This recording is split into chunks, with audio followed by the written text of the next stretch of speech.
नमस्कार आप सभी को।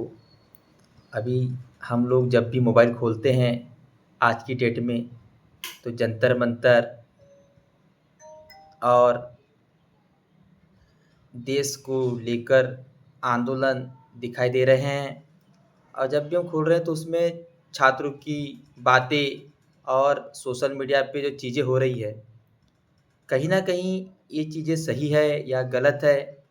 बहुत से लोग इसके नेगेटिव पॉइंट्स और पॉजिटिव पॉइंट्स निकाल रहे हैं। लेकिन मैं मेरे फ़ेसबुक पे भी बहुत सारे दोस्त हैं, मोबाइल में भी बहुत से दोस्त जुड़े हुए हैं। तो मैं देखता हूँ कि अधिकतर जो युवा है और जो जिसका संबंध पढ़ाई से रहा है और जो किसी पार्टी विशेष का नहीं है, वो पॉजिटिव बातें कर रहा है। वो छात्रों के साथ कंधा से कंधा मिलाकर खड़ा है और वो भी अपने सोशल मीडिया अकाउंट से चीज़ों को शेयर कर रहे हैं छात्र आंदोलन के लिए। इतना बड़ा आंदोलन होगा तो 2-4 तो गलतियाँ हो सकती है, परंतु आप इस चीज़ को जो छात्र आंदोलन कर रहे हैं, इन्हें नक्सलाइट और देशद्रोही ना बोलें। क्योंकि मैं किसी पार्टी का नाम तो नहीं लूँगा। यहाँ हमारे देश में एक ऐसी पार्टी है जो सिर्फ़ और सिर्फ़ वोट माँगने के लिए एकत्रित होती है।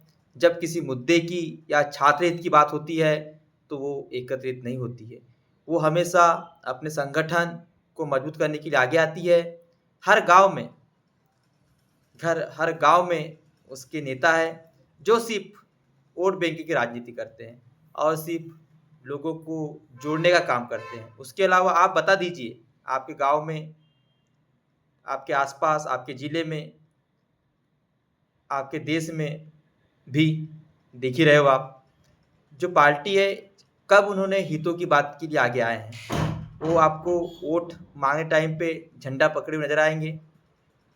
उसके बाद बूथ का जब काम रहा, बूथ जोड़ो काम रहा, मिस कॉल वाला काम रहा, लोगों को जोड़ने वाला काम रहा तो आगे आएँगे। लेकिन जब देश में कोई विपदा आती है, आज सही में हमारे देश पे बहुत बड़ी आपदा आई है।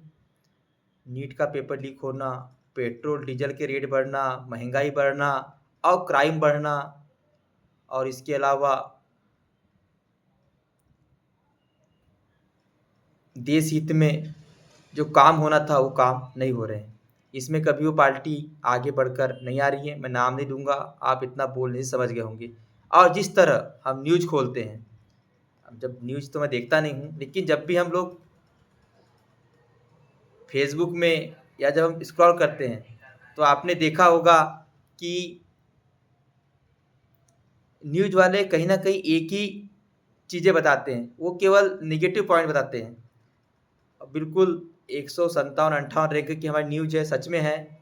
इस चीज़ को आप भी और जो पार्टी के लोग हैं, जो समझ सकते हैं, उनको भी पता है कि सब सही हो रहा है, लेकिन वो कुछ बोल नहीं पा रहे हैं।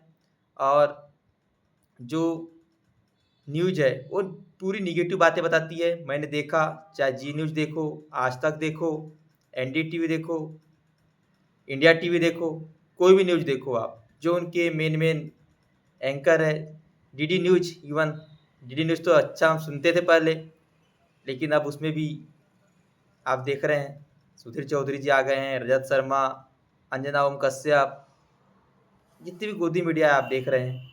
तो ये सब चीज़ सोचने योग्य है। हमें इस पे काम करना होगा और हमें स्वविवेक से अब देश को सोचना होगा। धर्म की राजनीति से आगे बढ़ना होगा। ये लोग केवल धर्म पे लड़ाते हैं, आपस में ही लड़ाएँगे ये लोग। अभी कुछ भी आंदोलन में ऐसी घटनाएँ हो सकती है, तो हमें इसके लिए सावधान रहना है और देश में पॉजिटिव माहौल बनाए रखना है। हम सबको एक मिलकर रहना है और किसी भी पार्टी विशेष के लिए नहीं आना है। हमें अपने हितों की बातें और जो चल रहा है उस पे काम करना होगा। कहीं न कहीं सरकार झुकेगी, ऐसा मुझे लग रहा है। धन्यवाद।